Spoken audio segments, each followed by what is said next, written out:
Hello po sa inyong lahat mga ka-crypto. Ako po si Pinoy Crypto Trader at sa video na ito ay atin pong pag-uusapan ang aking technical analysis dito po kay Toncoin ngayon pong June 24, taong 2024. Pero isa lamang po itong quick update kaya diretso na po tayo sa pag-technical analysis dito po sa kanyang daily chart time frame na ito.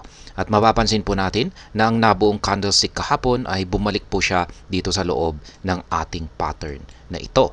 Kaya ibig pong sabihin ay nagkaroon po tayo ng invalidation sa ating pattern na ito. Kaya ang gagawin po natin dito ay magkakaroon po tayo ng readjustment sa kanyang pattern na ito. Kasi false breakout po ito. Kaya ngayon yung panibagong pattern natin ay ganito na po siya. Ayan. Lilipat lang naman po natin yung kanyang rejection dito sa lower portion. Kaya ayan po. Yan po yung mga rejections natin dito. At yan yung ating panibagong pattern. At wala pa rin pong pagbabago, isa pa rin po itong ascending wedge pattern. Kung saan ay kung magkakaroon siya ng breakout sa lower portion nito, ay asahan po natin na makakaranas siya ng matinding pagbagsak sa presyo at posible po siyang umabot hanggang dito or dito. Ngayon ay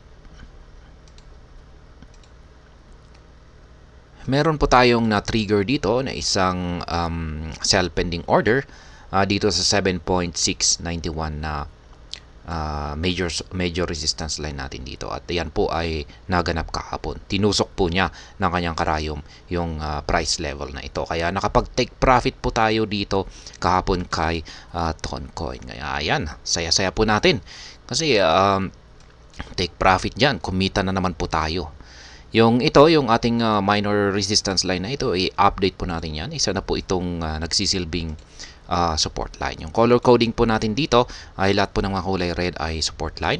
Lahat po ng mga kulay green ay resistance line. Kaya ayan.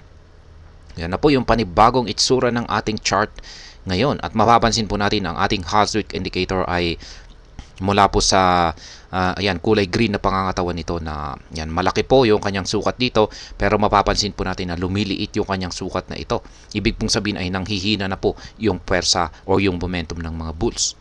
Ibig sabihin ay posibleng malapit na pong magbago ang trend nitong si Toncoin at makakaranas na po siya ng bearish. Parang delayed po yata yung price action nitong si Toncoin. Samantalang yung buong crypto market ay or majority ng crypto market ay nagsisibagsakan na. Pero parang itong si Toncoin ay ngayon pa lamang po siya magsisimula sa kanyang pagbagsak. Pero hindi pa rin pa tayo nakakasiguro diyan. Kaya ayan, bumangga po kasi siya sa major resistance line natin dito sa 7.691 na ito. Kaya mukhang alanganin po kung magagawa niyang basagin or tagusin ito. Lalong-lalo na at ayan na po, lumiit yung sukat ng ating Haswick indicator dito at nagsilabasan na rin yung mga kulay red na QQE bars natin dito sa ibaba.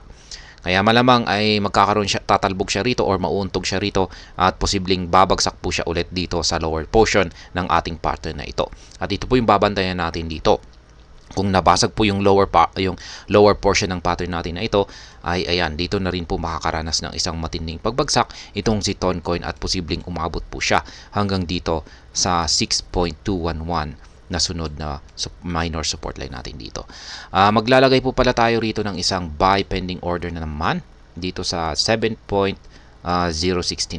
Yan, mag-aabang po tayo kasi nakapag-take profit po tayo dito. Kaya ayan, maganda po ang kitaan natin dito kay Toncoin. Nakakatatlong take profit na po ako rito kay Toncoin simula pa noong June 5. Ayan, June 13 at saka kahapon lamang po, June 23. Kaya nakatatlong take profit po tayo sa buwan ng June na ito. Ayan, maliban po dyan ay nakabili na rin ako ng 2 beses dito sa 7.069. Yan po ay noong June 8 naman at saka June 18. Ayan. Sa mga gustong gayahin po yung aking simpleng paraan sa pag-trade dito kay Toncoin ay ayan po yung aking mga live spot trading positions dito. Yan, wala na pala akong take profit dito Kaya ang gagawin po natin dito ay maglalagay po tayo ng take profit natin dito. Ayan, isa po itong resistance. Ayan, lagyan natin ng price level.